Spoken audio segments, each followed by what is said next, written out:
And welcome everyone. Thank you. This is the first of our Indigenous design series. So we're really excited because, to integrate art into buildings is a wonderful opportunity. So before I start, I'd like to acknowledge that I am calling from the town of Keswick, Ontario. I would like to acknowledge my close neighbors, the Chippewas of Georgina Island. They are the protectors of these waters and these lands. And I would like to acknowledge them, and we can start now as well. And what I'm going to do first is I'm going to start off with Chris and Vanessa's introductions, as they're the leads of our Indigenous committee and team. So I will start with Christopher from out west. Hi, everyone. My name is Christopher Hands. I'm the Indigenous Engagement Manager for Western Canada for BGIS, and I'm excited to hear the presentations today. And over to Vanessa. Hi, everyone. I'm Vanessa Dreckman. I'm the Indigenous Engagement Manager for Eastern Canada. I take care of Ontario, the NCR, Quebec, and the Atlantic regions. And I'm too looking forward to hearing more. Okay, great. And then to our presenter, we'll start with Nicole. And Nicole? Hi, I'm Nicole Matos. I am the CEO and owner of Rivet Construction, design and construction company, and I'll be presenting after.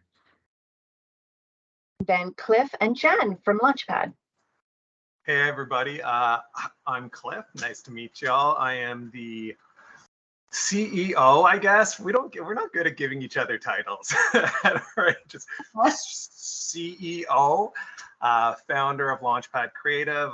We are an Indigenous design and design thinking and creative agency. We've always had the hardest time putting an exact title on it because creativity kind of falls into so many areas. So yeah, we represent Launchpad. And I'm Jen. I'm the communications manager at Launchpad and Cliff's right-hand woman. She's the rock. She is the rock. And I usually go to Jen for quotes, by the way. So I go, Jen, can you work with Cliff to get my quote? Yeah. Yeah, we've got a nice little balance. It's something I've been doing this for 15 years now on my own. And one thing we learned pretty early on with creative people, which I put myself there, I'm always working to be better in certain areas, but, I think recognizing my weaknesses is one of my strengths. Good at recognizing them. Okay, so we have we have a lot of our clients. We have PSPC. I know I saw Chantal earlier on. We have quite a few of the folks. And for PSPC, please jump in if you have any questions. We figured we would, while we're introducing these great Indigenous vendors to our internal team, RP1 team, as well as the other accounts, we'd also include PSPC on this presentation. This is the first of a series of these presentations we're doing next month around the third week of August. We already have our Indigenous vendors lined up for that. Vanessa and I and Chris and I have been working on that.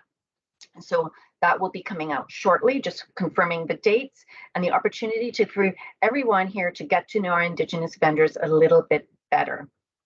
So at this point, I know I was speaking to Nicole. We're going to have her start, and we've allowed 20 minutes each. Questions.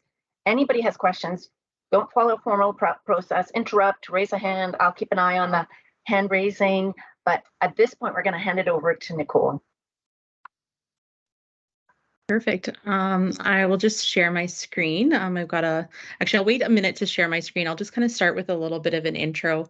I think it's always kind of nice to kind of know a person, a little bit about their story, and how they got to kind of where they are. I think we have enough time to kind of know a little bit about that. So as I mentioned, I'm Nicole. I am the founder and CEO. I agree with Cliff, where sometimes we're not good about doing titles in our company either. So I always just ask people, I'm like, what do you want to be called? And that's what we'll call you. So I am the founder of Rivet. I do have a unique story about how I came to be having my own company. And I often say that we are probably the single-handedly the most unique construction company in Canada, hands down.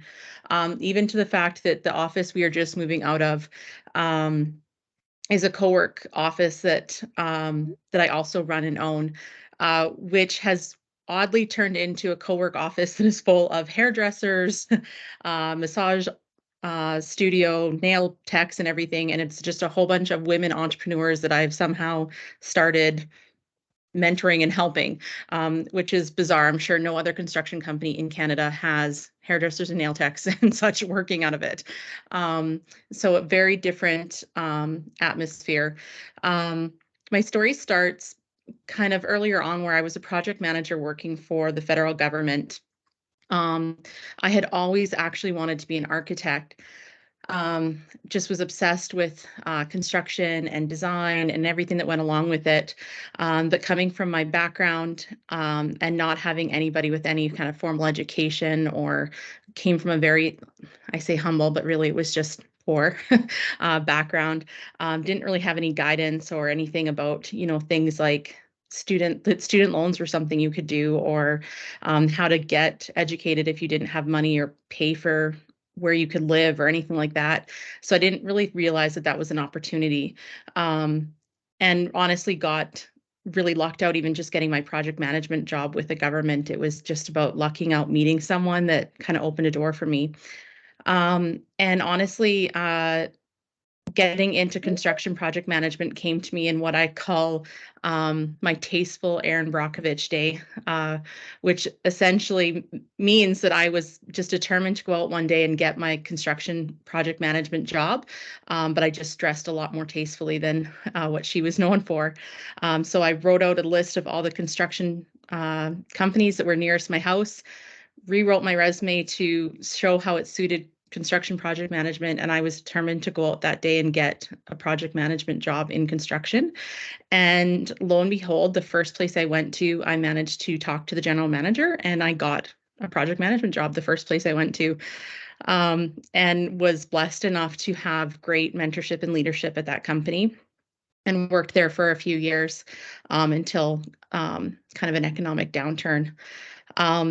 At which point I was pregnant. So going and getting another job, it wasn't kind of well known that I was pregnant, but getting another job was going to be hard. So I decided to do something on my own.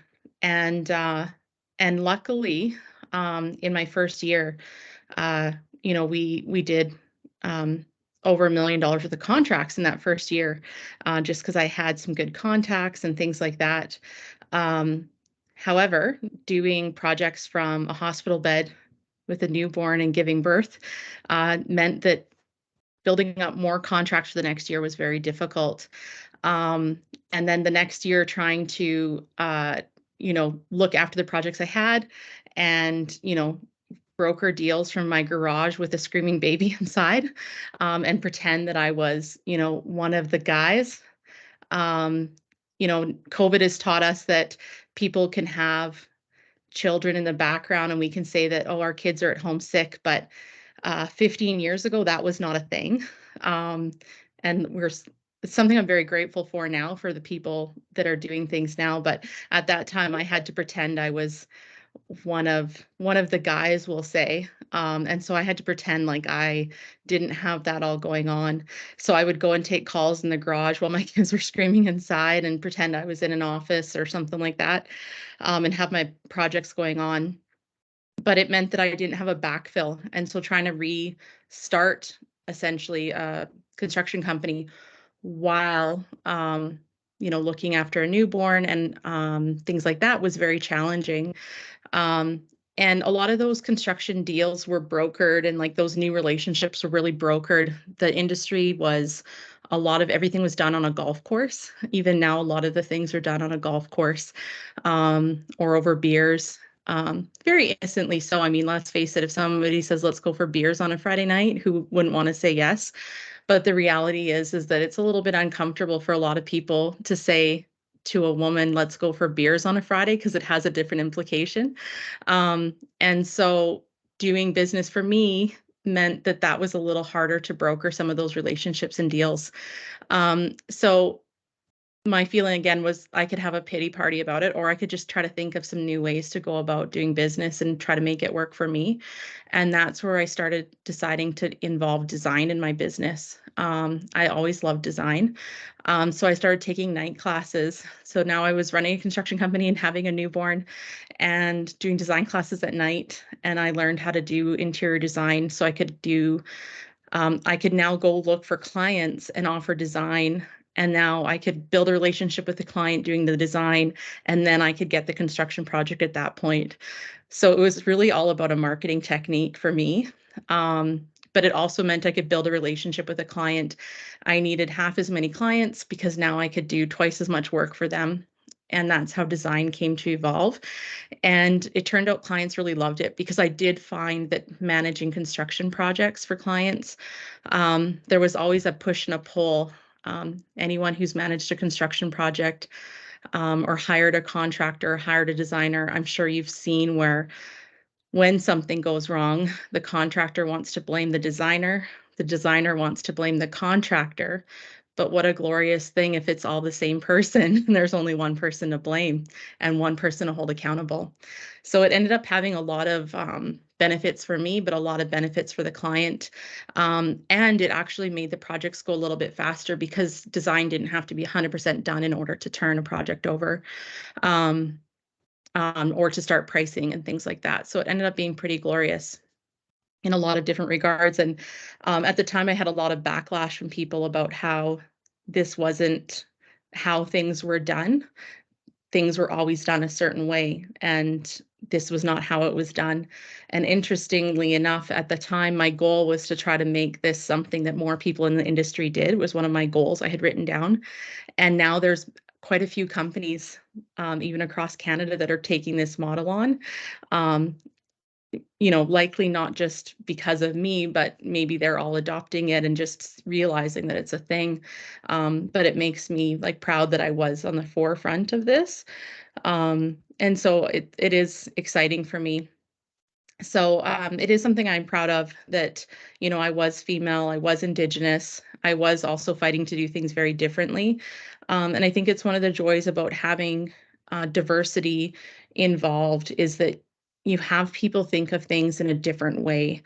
And I think that that's something that comes across in our design as well, and how we look at design, because we know that we just look at how things are done in a very different way, and try to apply that to everything that we do, and try to think of the different types of people that use spaces and use and are involved in spaces or in uses and things like that. So it's come a long way. And recently we've even involved maintenance in our company as well, so that we can really be that full involvement with our clients all the way through their projects.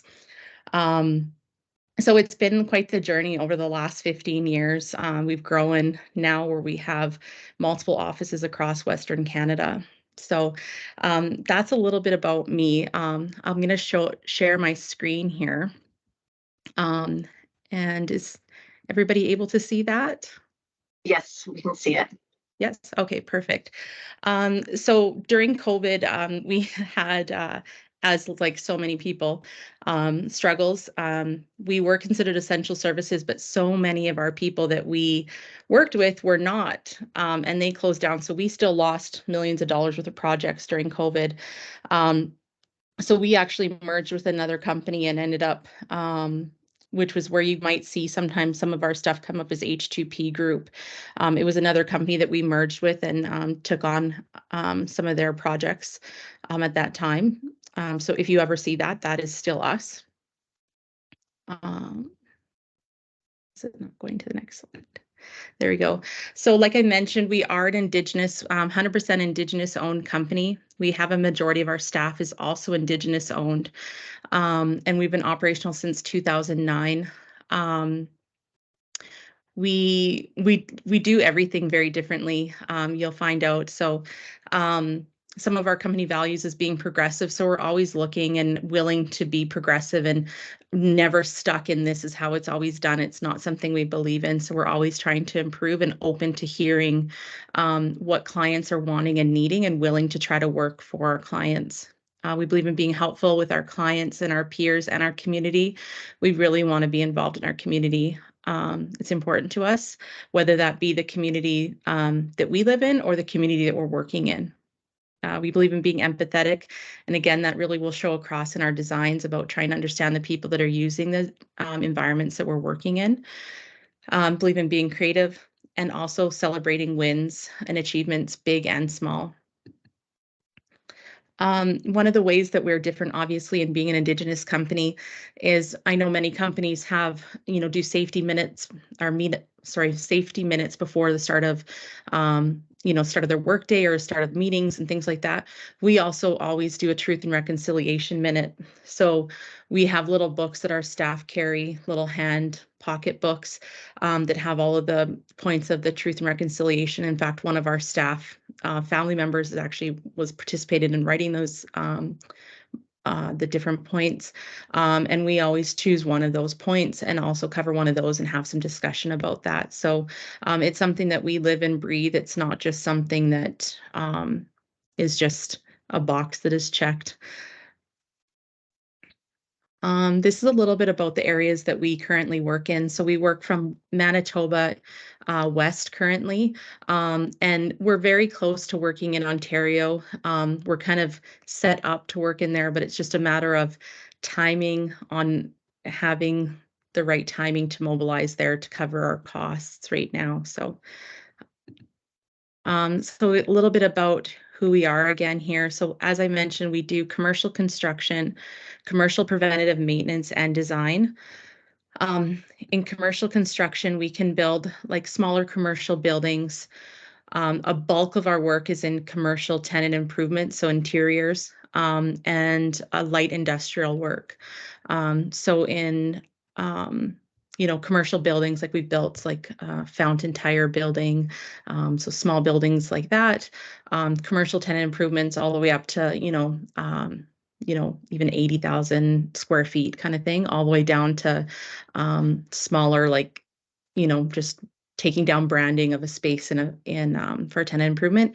And light industrial would be like building, a concrete pad or sheds or inside the buildings on an industrial site. We've also done things in like telecommunications and where terminal buildings where things are really sensitive and particular.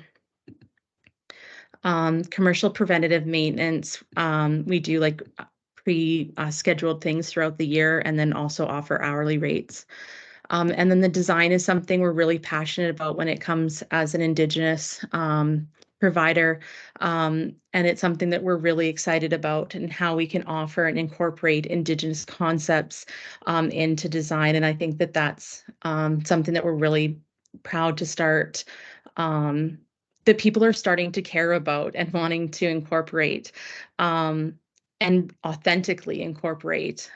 So, we've worked with some companies, like one of the engineering companies that we worked with that's across Canada, and with so many companies that are caring about their ESG efforts and wanting to authentically incorporate things like whether it be so many companies are wanting to incorporate, wellness rooms, prayer rooms, spaces for smudging, but then it can go beyond that. How can we incorporate, one of them one office we've done, we kind of in a non super obvious way, incorporated, the concept of the medicine wheel, not where it was like a red area and a yellow area in like a super obvious way, but it was more so, the different like properties of the different components of the medicine wheel in the different quadrants of the medicine wheel and what directions each area faced and the different components of the medicine wheel,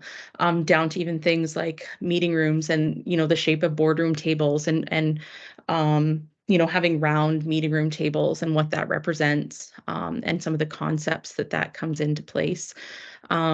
And so in design that we can offer full construction drawings, full interior design, and engineering and architectural drawings. These are some of the companies that we've worked for.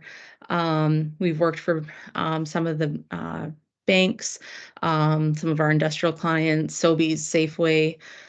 One of the ones that we've been working with right now that we're quite excited about is actually Ellis Don. So I don't think you can get a better stamp of approval than a national construction company hiring you to do their offices. So we're actually doing their Edmonton office full design and construction of their office. And they've actually been getting us to joint venture on some of their projects as well, where they will subcontract us. So I think that if they trust us, I think that that's a pretty good stamp of approval. But there's some other brands here that I'm sure that everybody can recognize as well. Enbridge. I'm sure everybody recognizes something here. This is just a few like little snapshots of design. So like this is the Ellis Don project that we've been working on. It's got a few snapshots from some of our concept boards that we did in the original, where we were just putting together some concepts. This was like a snapshot of the concept we came up with for behind their reception area, and then this is a 3D rendering that we did for behind the reception. It's really important for us. Yes, we like to incorporate Indigenous concepts and things in design, but we also very much believe in having a branded concept for each space. So to make sure that the client we're working for, that their brand comes across. So obviously Ellis Don being a major contractor, having these construction elements shine through and feel like their company was really important. So you can feel that in their space. And so these are some of the elements that come through in this one. This is another example of another space that we did, which was a smaller independent company, River City Eye Care. So it was like a mom pop shop for optometry. And this was an Edmonton company. So we gave them a little bit of an Oilers vibe. So I don't know if anyone's from Edmonton, but that's where the area we're from. So we kind of had a little bit of Edmonton vibe going for it as well, with River City. But those are a little bit of snapshots, again, from like concept kind of boards, full construction drawings, or just this one snapshot of it, and then some final photos from the space as well. This is like a brag page, I guess. Just some of the different publications that we've done. This was an article actually by Chandos, that another national construction company, that they did about us and about social procurement, and about ESG efforts and why it's important. One of the things I would highlight with regards to the ESG efforts is that one of the things that we do is that we actually also report our spend, and we make sure that we're hiring both our own staff, but also our trades, with making sure that we're hiring Indigenous contractors or even other diverse contractors. So we actually track if we're hiring like women-owned companies, or we let our trade self-identify. And then we also offer that so that our clients, if they need reporting, we can provide that so that you can report on tier 2 spending as well. So that all the efforts that companies like you are making, it actually has that ripple effect outwards, so that it can have a bigger effect. So that's really important to us as well. And it even goes down to like how we make job postings. We actually have a site we go to where we put our job postings and our even our tenders. We put it through this program to make sure that we're not having a gender bias in it, and it'll tell us if there's wording in it that is gender biased, and then it'll give us suggestions to change wording in it so that it doesn't have a gender bias. So we've really put a lot of effort and care into these things. This is some of the technology and systems we use. So we use a project management system. We have site docs. We do have core certification, Office 360, some of the different things we use. As I mentioned, we're core certified. We have ISNet. We are certified with both WEB, Women-Owned or Women Business Enterprise, CAMC, CB, Contractor Checked, and some of the other ones. So And then lastly here, these are just some of our contact information. I can pass this whole presentation through Julie, and then she can distribute it through. But it's all of our contact information and how you can connect with us. And then we're more than happy to do, one-on-one presentations on, how we can work with each, individual or each company and kind of tailor our services and what that would mean for each person. So if there's Thank any you very questions. much. Yeah, any questions for anybody? I have included in the chat 2 links. One link is to our Indigenous design catalog, and Nicole and Rivet is featured there. Her contact information is in the catalog, and the same for Cliff as well. In addition, and just as a housekeeping item, I just posted a new video we just did for the Pete's Art Club out of Gatineau, and it's a 20-minute video. English, French, and Inuit, showcasing the Pete's Art Club, their grade 3 to 6 art, and it's more for your pleasure, and I hope you enjoy the video. So have a look at it. It's wonderful, and we will be using that for some of the designs that we are working on. I just did one for RCMP, a land acknowledgement, and we used some of the student design, RCMP folks and their own artwork, and it looked beautiful. So at this point, any other questions for Nicole before we head on to Launchpad? Well, I have a question. Go ahead. Nicole, why you got to make me look bad? You're so prepared over there. You covered so much. You're doing your presentation. I'm sitting. Oh, I didn't include that. That's my question. You'll sound very creative, so you may sound more creative than me. So there you go. All right. Would you like me to get started, Julie? Absolutely, get started.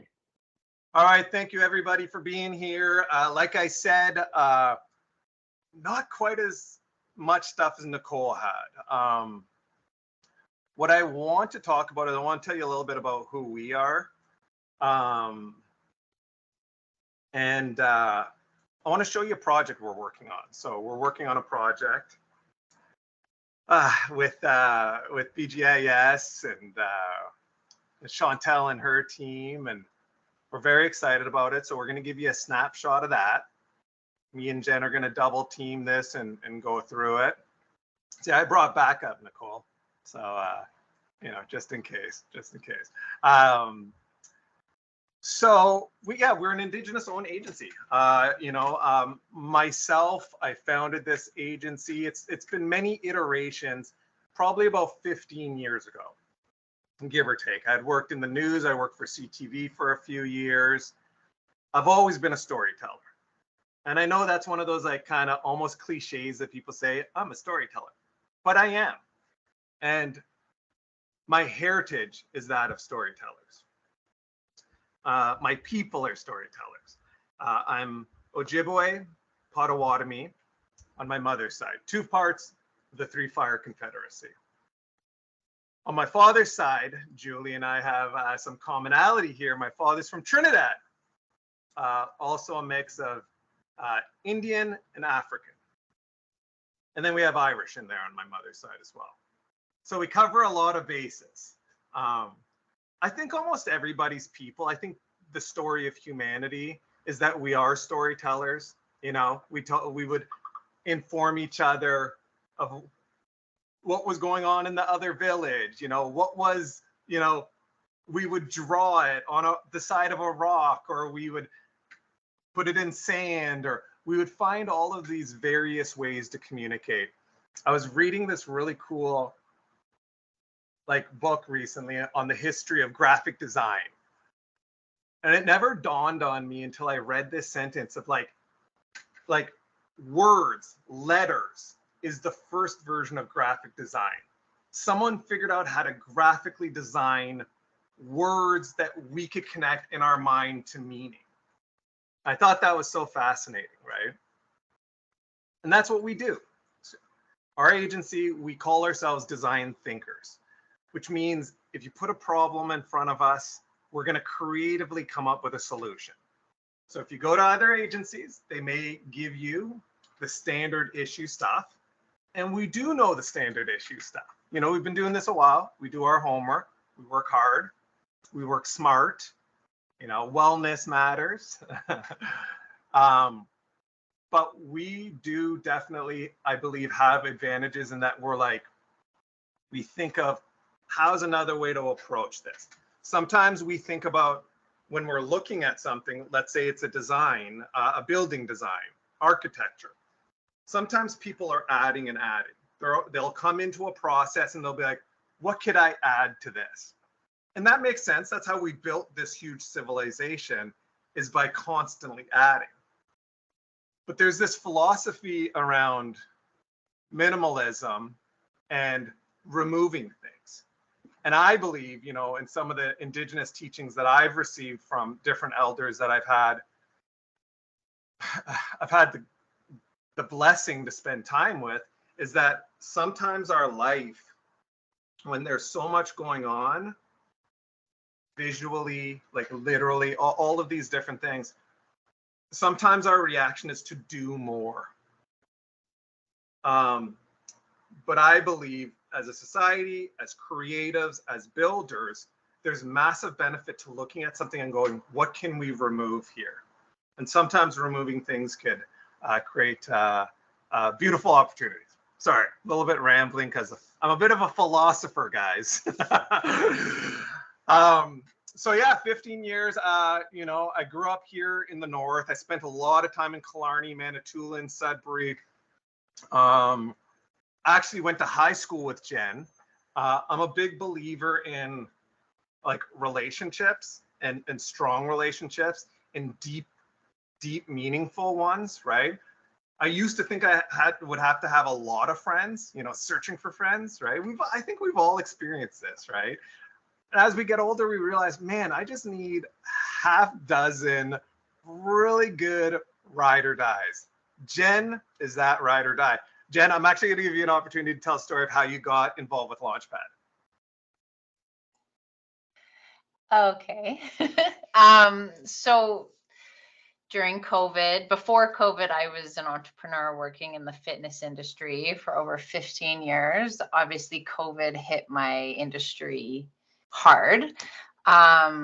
Once the mandates were lifted and we were able to open again, because of the restrictions put on my industry, it just wasn't feasible as a single mother, single income home. It just wasn't going to happen. So I spent a few months basically trying to not freak out and figure out what my next. Has anybody ever been there? Have you guys ever been there? In the, don't freak out. That was my goal. Sometimes it took half an hour to be in a good state. Sometimes it took all day. My good buddy Cliff said, just come over and work in our virtual environment. So every day I showed up, listened in on his meetings. And then one day his communications director and operations manager decided to hit the dusty trail. And he was a little bit distraught on a Friday hearing that news. It was a Friday. It was a Friday. You were about to go out of town. You just heard the news. And I thought about it all weekend. And Monday morning, I showed up at his house and was like, put me in, coach. I got this. I can do it. Give me a 2-month trial. And I'm gonna prove to you that I can do, even though I've been working in fitness and yoga all this time, I feel like I have what it takes. And so almost 3 years later, here we are, building and growing and carving out, you know, our dreams. So yeah, and something to add to that for Jen, she went to school for public relations. She went to Ottawa, what was Algonquin? Algonquin College, yeah. Went to Algonquin, has started several business, run several successful business. So it wasn't like somebody just coming in with fitness knowledge and being like, well, how does that apply here? She came in with like this pedigree and this incredible skill set. Again, also as a storyteller, being organized, communicative, all of the things that are really important to us to just constantly, you know, communicating with your clients. Sometimes I feel like is 90% of the battle. You know, 10% is us doing the thing that we know we can do, right? We kind of went in a little bit of an opposite direction of Nicole. I understand Nicole's direction of, no, and I mean, just from a business perspective, for a while, we were kind of expanding and adding different services to what we do. And this kind of ties into the philosophy I was saying to simplification, right? We just started looking and saying, what is it that we're really friggin' good at? Right? The zone of genius. Yeah. Yeah, and what makes us vulnerable? What are we not good at? And we just started eliminating those things and going, who's good at that? Okay, that person. So when somebody comes to us, we'll tell you, we'll be like, that person's price is better, that person's quality is better, and you could work with this person. And so this is how we almost ended up in this kind of, this project here of curating this art integration that I'm about to show you right now. So you guys excited to see this? Oh, I'm excited, and I've seen it before, and I'm excited to see it again. And for the PSBC folks, I know you're on, Chantal, and folks, I know you've seen a lot of this. If you want to provide contacts, please just jump right in. Yes, please. So screen, let me figure out how to share this. I will. Okay, let's go window. Let's go. Yeah, I think we got it here. Are you seeing the entire screen? Yeah, it's your Figma. Okay. So actually, this is how I'm going to start you. Typically, what I would do is I would give you a presentation that, you know, it's a longer presentation, as you can see. And I could do it as a slideshow. So this will probably click over to the slideshow, right? Yep. Just let me, oh yeah, I can't see your faces. So just, yeah. So this is the slideshow. But what I'm actually going to do for this presentation, because it gives you a little bit of an overview of like even how we'll build out a presentation like this. So we use something called Figma for these types of presentation. It gives us a macro view of everything that we want to be able to discuss. And so, you know, I'll take you through some of the, you know, the main points here without talking too much. All right, so Indigenous company Launchpad Creative. We were hired, so these two sections here, we were hired to do an Indigenous art integration. I kind of told you who we are. We're a collective of Indigenous and non-Indigenous artists. Our team uses design thinking as a process to alleviate the pain points and elevate important narratives. Yeah, I'm the creative director. I'm a storyteller. My experience spans several industries: exhibit curation, commercial interior design, graphic design, film production, leadership education. My work has been featured in US Weekly, CNN, People Magazine, and many other major media channels. I mean, that's my little flex moment. Hopefully I'm getting some smiles. I can't see anybody's face.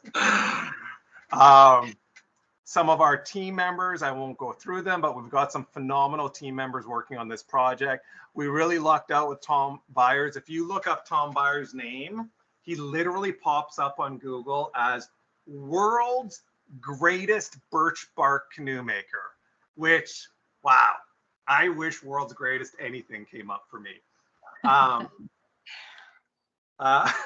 So we luckily were able to get him in to work on this project, and the other members of the team, phenomenal skills. All, you know, this beautiful couple, Jaylene and Dakota Cree out of Kingston, Teresa and Quinn, mother and daughter duo doing, you know, work for us, Mackenzie. So again, won't go through all this.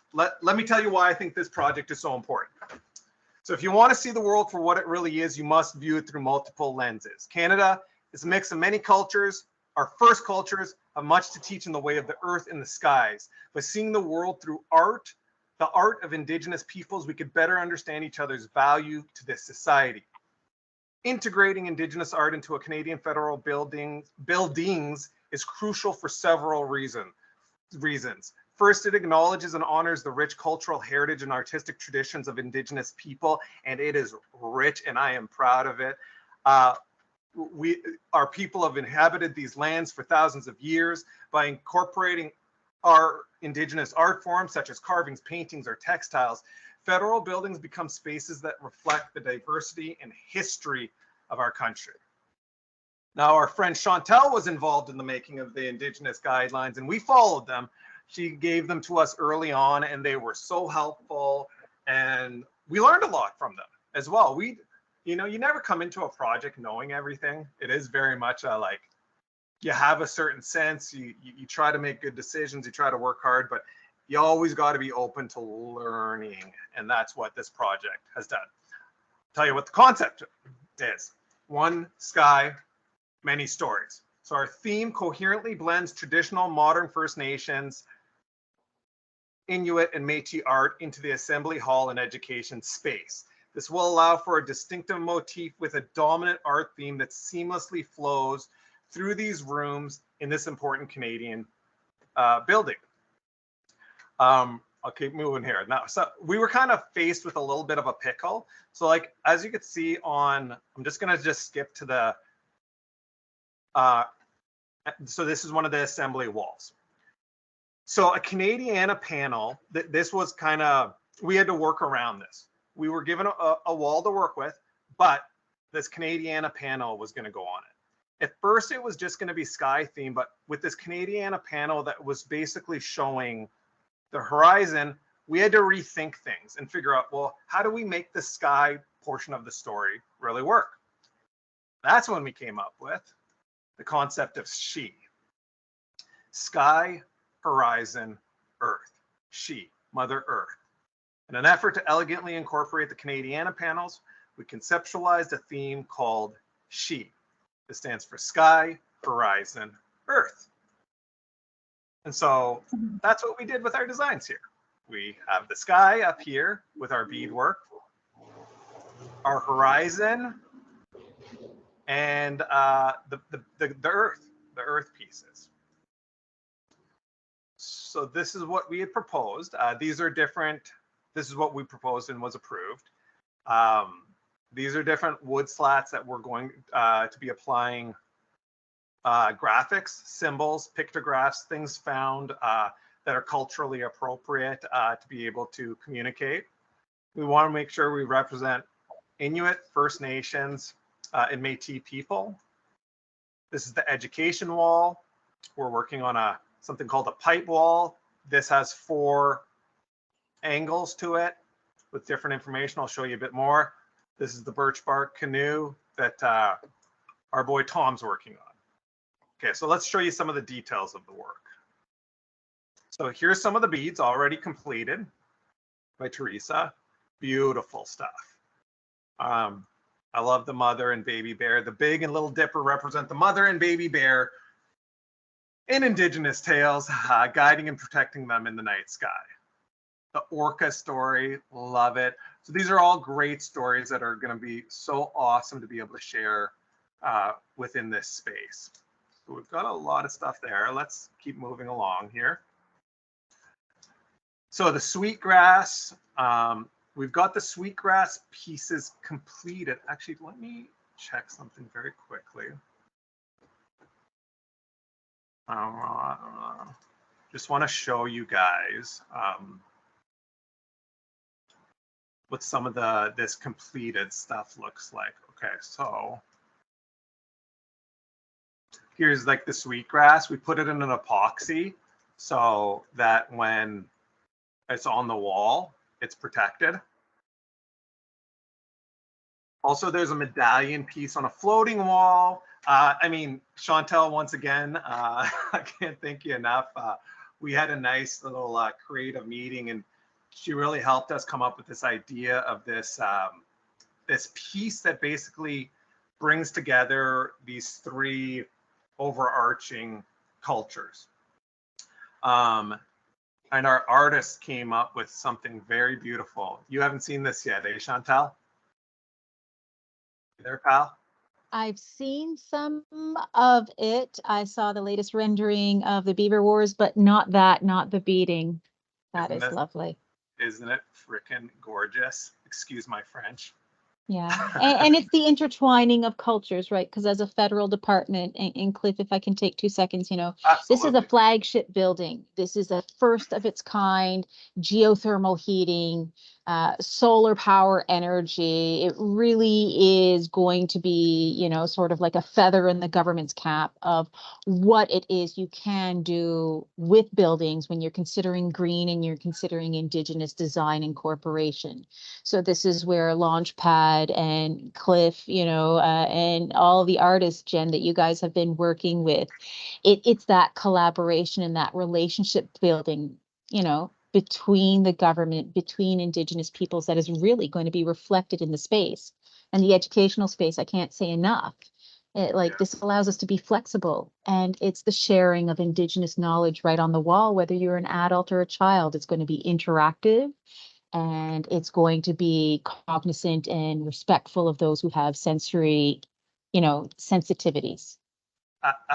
Absolutely, you nailed it. I'm going to stop sharing for 1 second because I want to say one thing just to add to what Chantel said. This is a great opportunity for us to share our culture, but it's also a great opportunity for us to connect together. I believe our culture has faced, I know we all kind of know our culture has had a very difficult history, and a lot of us have been separated from each other. And we don't actually get opportunities like this to come together and work together in the ways we best know how. Usually we end up working in very prototypical type of environments that have a different expectation from the way culturally we participate in some processes. And I just wanted to just add that on there. That's why these things are such a great opportunity, because you know, we may not always work exactly how the prototypical way that is expected, but I believe that we could provide something that's hard to touch, right? I think it's really valuable. Sorry, I'll jump back into this. I'll make it quick, guys. I'm just going to show you a couple more things that we got, and then we will. Everybody could either ask questions or do whatever they want to do. All right. So. Here. Okay, so You're sharing our Slack. oh, am I? Our chat. Yeah. Many. I'm pumping them up along the way. What a son of a gun. Cliff, you messed this up already. Okay, window, St. Clair's presentation, share. Boom. Are we good? Yeah. Yes. Yeah, okay. So as you could see, this was kind of like the pre-design here, right? The multimedia piece. This is kind of how we were designing it. And this is how it's come so far. It doesn't quite come out quite as much as this, but it still does some stuff. It's the way we have to mount it is also going to affect it as well. But that's the beauty, right? It doesn't always turn out exactly like the drawing, and you know, that's just where we were guided. Okay, so yeah, so we could talk about the wood slats. I kind of talked about that already, of being able to do like a hieroglyphic pictograph type of style. That is being worked on. As we speak, I don't have an update on that at this second.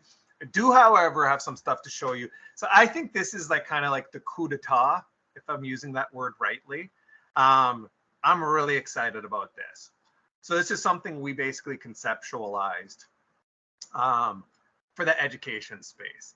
And we, you know, Chantel touched on it, something tactile, something that is visually pleasing, something that's educational, something that's entertaining, and, you know, culturally relevant. So let's see what we got here. Where could we go to? First, I could show you a little bit of like the pipe wall development. So these are the wood blocks. We're still working on these glass pieces. Essentially, the way it works is they're on a 360 rotation. So when somebody walks up to this, they could rotate this piece. And what they will see is stuff like this. And so because we have 4 columns with 4 rows. We picked 4 different topics: people, historical people, Mary Tuax, Tom Longboat, space themed, inventions, and natural environment. Okay, so that's how that's developing. All right. Also, the canoe coming along phenomenally. I mean, this has been such a process. See Jen back there? See, Jen's not just the communications director. She's gonna get in there and get her hands dirty, guys. I've been sewing the canoe. It's been very fun. She has been in there sewing it. We have so many more pictures to show you as well. This process has been phenomenal. He uses all natural methods, all traditional methods to how he builds these canoes. Like, there's no drills, there's nothing electric. It's all harvested these roots together, dug them up from jack pine roots, soak them, split them, drill it or make little holes with his handmade tools. It's really cool. And then stitch all the birch bark onto the frame. It's been so cool. And then he'll seal it all up with spruce gum. Yeah, it's been amazing to watch. Yeah. So again, learning a lot. Now, we also, if you notice inside the canoe / bookshelf, we have a piece in here. Now, what we had decided on, and it's such an important tradition, is ledger art within Indigenous communities. This is how we tell about historic events, and we share them and pass them forward. We had decided the Beaver Wars was very important because it took place on the territory where the building is that we're working through. I'll give you a little glimpse of the work here.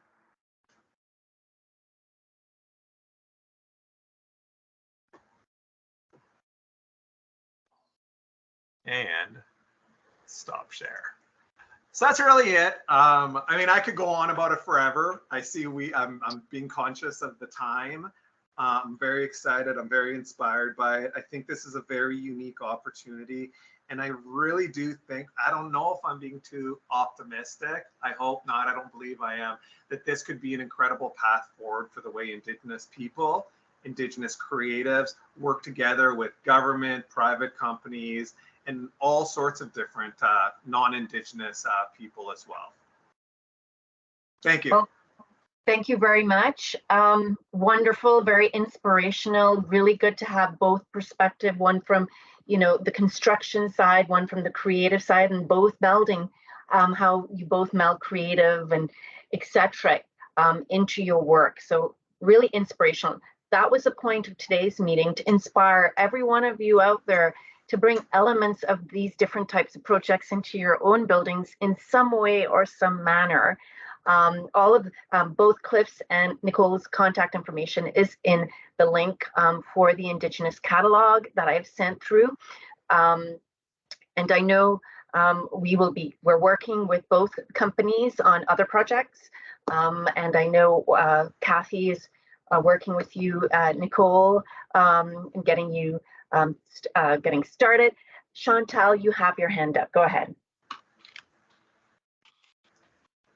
Sorry, just getting myself off mute. I just wanted to share with everybody, so this is across government, the JC Workplace Indigenous Design Guidelines. So for those who are internal to government, I'm going to put the link in here. There is the option right there in the link to download the PDF. Unfortunately, I can't attach a document to the chat. So maybe, Julie, this is something that I can leave for you to make that PDF available, because this is something that for us at PSPC clients, it doesn't matter what institution you are. If you are a federal government, this becomes part of your mandatory thou shalt when you are looking at a retrofit or construction. It's part of the fit up standards. It's complementary. And so it's right up there with greening and accessibility. It only launched last year. So if you're just hearing about it, don't be like, oh my gosh, why don't I know this? ADM's just heard about it last May, and we have slowly been rolling it out. And with government, when we say slowly, it's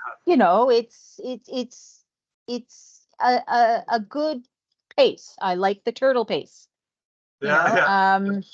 So just to share, you know, these guidelines, it's really important. And even when you have, so like with Cliff and Jen, if there are subcontractors or a joint venture, these guidelines, they should know about them because they need to help you implement them as well. And so I think just by reaching out to Indigenous businesses and design and construction firms, you're taking that first step. But all project managers and teams should be familiar with this so that we can incorporate it, we can share it, and so that we can implement it together collaboratively, no matter how we can, whether we're hitting that minimum 5% target or if we are not. The point is that there's collaboration, inclusion of Indigenous culture in our workspace, right? TRC number 57, call to action. That's a GOC wide, making our space part of the cultural awareness for employees and allowing Indigenous employees to also see themselves reflected in the space on their lands of where we work. So thank you for letting me say that little spiel. Sorry. Thanks, Oh, Chantal. thank you. Yeah. And thank you, Chantal. You've inspired all of us to do a little bit more, by the way. So I just wanted to say that.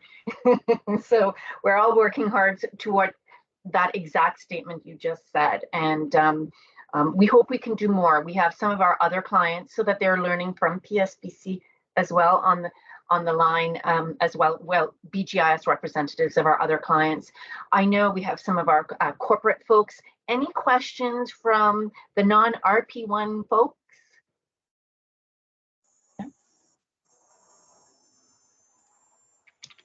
Nope. Okay.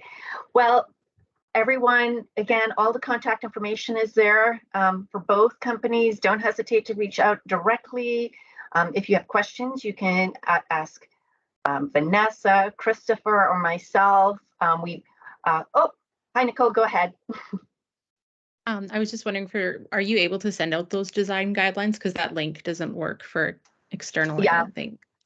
Chantal sent them to me last year, so I have them. I will PDF them and send it out to everyone on that call as well. I should probably have a link somewhere to in our catalog for the Government of Canada. But that's a great point because all of our subcontractors need that. Thank you. Okay, any other questions?